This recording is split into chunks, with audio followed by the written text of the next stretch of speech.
10 сынып география пәні. Сабақтың тақырыбы географиялық деректер базасы. Оқушылар бүгінгі сабақта Microsoft Excel бағдарламасын қолдану арқылы тақырыпқа сәйкес географиялық деректер базасын құрастыруды үйренесіңдер. Жетекші ұғымдар: геоинформатика, оның мақсаты, географиялық ақпараттық жүйелер, интернет, интранет жетекші ұғымдармен таныс боласыңдар. Геоинформатика негіздері.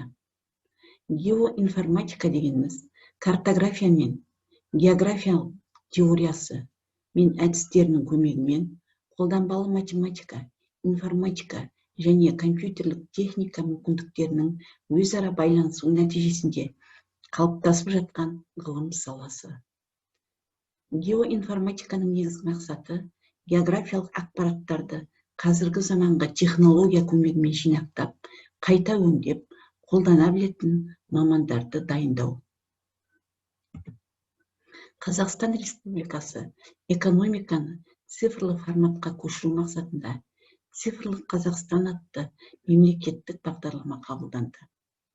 Оның міндеттер бойынша интернет желісін пайдаланушылар саны 2021 жылы 81%-ға, ал халықтың цифрлық сауаттылығы 81,5%-ға жетуі тиіс. Бүгінгі таңда Қазақстан экономиканы цифрлық форматқа көшіру деңгейі бойынша 85 елдің ішінен 50-ші орынды иеленді. Осы мақсатта географиялық ақпараттық жүйелердің маңызы арта түседі. Қоғамды ақпараттандыру барлық деңгейдегі мемлекеттік басқару ұйымдарының жұмысын оңтайландыруға негіз болып отыр. Көптеген елдерде географиялық ақпарат жүйелерінің дамуын және картографиялық жұмыстарды автоматтандыруды жақсарту мақсатында мемлекеттік тұрғыдағы геоақпараттық бағдарламалар жасалынуда. Географиялық ақпараттық жүйе деген не? Географиялық ақпараттық жүйе географиялық мәліметтер мен нысандарды тиімді жағдайда енгізу, сақтау, өңдеу, талдау, жаңарту және визуализация жасауды ұйымдастыратын бағдарламалар мен аппараттардың жиынтығы. Геоақпараттық жүйелердің құрылымы, деректер, географиялық сипаттамалық, технологиялар, әдістер орындалу ретімен, аппаратпен қамтамасыз ету, жүйелер, жинақтаушылар, сканер, дигитайзерлер және бағдарламалық жасақтама жатады. Геоинформатика термині 3 сөздің жиынтығынан тұрады: география, информатика және автоматика. Ағылшын әдебиеттерінде информатика, компьютер термині бағдарлама құрастыру, қолданбалы математика, операциялық жүйелерді қолдану деген мағынаны білдіреді. Өткен ғасырдың 80-ші жылдарынан бастап геоинформатик, яғни геоинформатика термині қолданысқа енді. Географиялық ақпараттандыру жүйесінің мәліметтері екі типті болып келеді. Бірінші, кеңістік географиялық мәліметтер географиялық нысандардың орны мен пішінін және олардың өзара байланысын сипаттайды. Екінші, сипаттамалық мәліметтер атрибуттық кестелік деп аталады. Оған географиялық нысандардың сандар мен мәтіндерден тұрады. Географиялық ақпараттандыру жүйесінің атқаратын 4 негізгі қызметі бар. Олар жинақтау, өңдеу, үлгілеу, талдау және шешім шығару.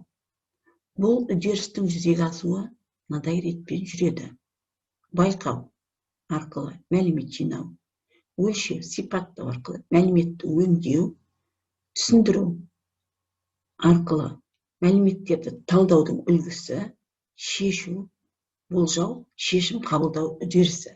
Міне мәлімет жинау, мәліметті өңдеу, мәліметтер талдаудың үлгісі, шешім қабылдау үдерісінен тұратын қызметтер атқарады. Географиялық ақпараттық жүйелердегі өндірістің әртүрлі салаларында қолданады. Мысалы, білім саласында да, өндіріс саласында да қолданылады. Мысалы, экологияда, коммуникация, көлік бағыттары, зондылау, апаттан сақтану, халықтардың демографиялық жағдайы, жер қойнауын барлау, жер кадастры, өлшеу жұмыстары, топографиялық, яғни осы әртүрлі салаларда карты қолданады. Сол сияқты сандық мәліметтер келеді бұл географиялық ақпараттық жүйелерге. Кестелік мәліметтер, сандық карталар, аэрофото түсірілімдер, ғарыштан түсірілетін түсірілімдер арқылы жинақталып, жаңа ақпараттар алуға болады. Енді осы өтілген сабақ бойынша мына бейнетаспаны қарайық.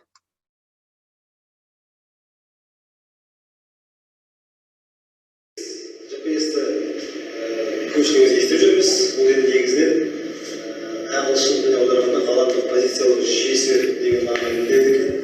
Бұл енді ақш-тың негізі GPS ақш-тың қорғаныс министрлігінің тапсырысымен құрасымен жасалған екен негізінен. Бірақ қазіргі таңда әрбір тұрғындар қолданады десек те болады. Себебі өмірге қажеттілік болғандықтан барлығына қолданып жүр. GPS енді әртүрлі болуы мүмкін, смартфонда да болуы мүмкін, немесе арнайы қолға тағылған сағаттарға да тағылуы мүмкін.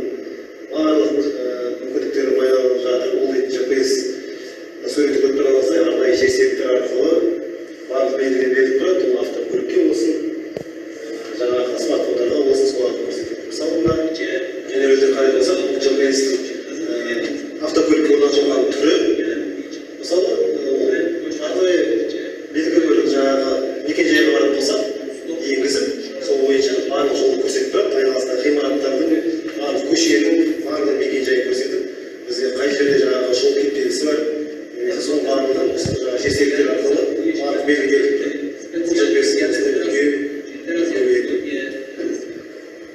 келесі бізде GLONASS дейтін бар. GLONASS ол ғаламдық навигациялық жүйесінің жүйе, ол ресейдікі. Бұл да GPS-ге ұқсас, ол да жаңағы жер серіктер арқылы белгілер беріледі. Ең алғашқы жер серіктер жүйесі 1982 жылы 12 қазанда Арменияда шығарылған. Арнайы логотиптері бар. Қазір арнайы жер серіктер арқылы. Бұл да GLONASS-тың қызметі тек қана белгілер беру емес, сонымен қатар ауа райын бақылауы мүмкін, немесе әртүрлі апаттардың алдын алуы мүмкін. Көптеген ұшақтарға болсын, автокөліктерге болсын, барлық белгілерді беріп отыр. Бұл ресейлік жер серіктік жүйе GLONASS деп аталады. Ал енді келесі бізде қашықтықтан зондтау, дистанциялық зондтау. Бұл енді жердің беткі және ішкі бөліктерін жаңағы бұл да жер серіктік жүйе арқылы жүргізетін қашықтықтан зондтау тәжірибелер. Жер серіктік жүйе арқылы жердің кез келген нүктесінің барлығын зерттейді. Қазіргі таңда өте қолданысқа ие.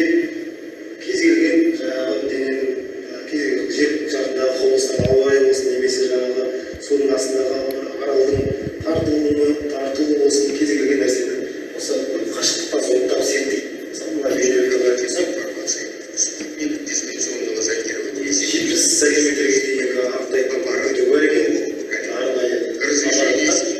Разрешение сантиметров, полоса захвата 38 километров. И это позволяет улучшать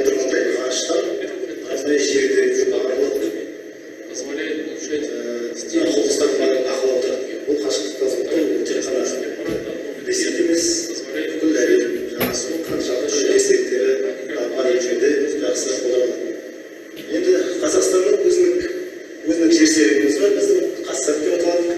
Қазсат, бірінші Қазсат 1, Қазсат 2 дейтін бар.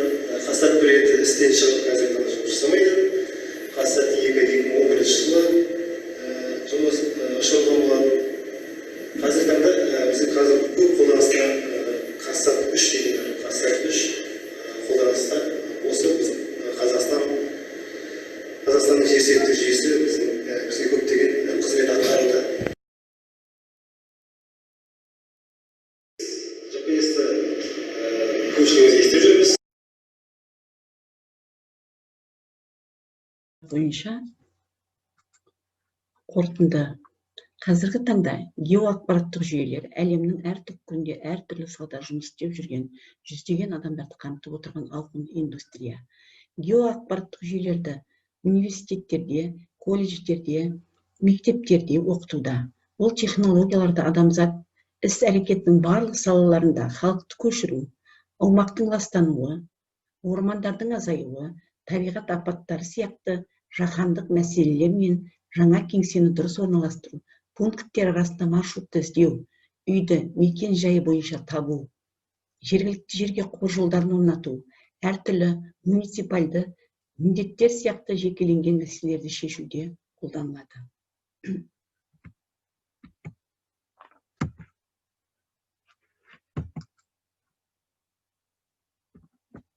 Енді оқушылар бүгінгі сабақ бойынша сабақты бекіту сұрақтары. Геоинформатика қандай ғылым саласы? Екінші, гаж технология дегеніміз не? Гаждың атқаратын қандай негізгі қызметтерін білесіңдер? Цифрлық Қазақстан бағдарламасының басты мақсаты қандай? Тапсырма. 8-ші қосымша бойынша Қазақстанның интернет пайдаланушылар саны көрсеткішін басқа елдермен салыстырыңдар. Менің өмірімдегі интернеттің алатын орны атты тақырыпта эссе жазыңдар. Кері байланыс орнатасыңдар осы сабаққа байланысты. Сабақ аяқталды.